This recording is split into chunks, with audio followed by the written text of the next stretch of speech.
Newton. Nyaka sama koro jatend piny loso chieng' tich ang'wen. Gik manowacho kata moko ma lokruoge manotimore. Be seche mane pok oloso ni paro ni magi gin gik mayot mondo jatend piny otim ma oting'o wach mar wito oko winjruok kata twak mane dhi nyime e kind sirikal gi kambi mar Adani.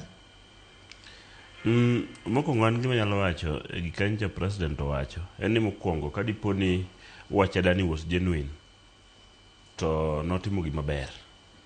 Kano osomo oyudo ni ng'ikruok moro nitie na Adani no en kambi ma corrupt to notimo maber kapok wadonjo e gino.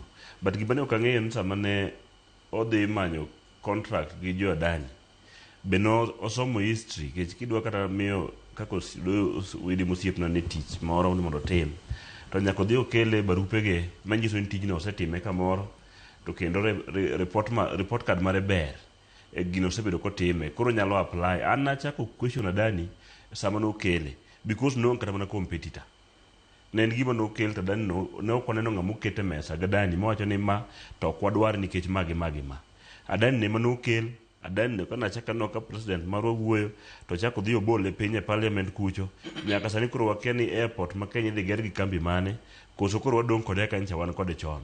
Koro apara ni moko bende in politics samoro kido ka samoro pi pekne mogo pekne pi kata pi pekne mogo timanyo yo mi ipukego kech nyaka ka wawuok e wach Gachagua.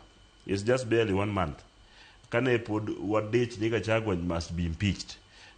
Case mar Adani chalo gi case mar Gachagua kech the same president William Ruto ema no oyiero jalupne miluongo ni deputy president manene Gachagua ben mochako organize kaka ichaki gole kako timore ne Adani.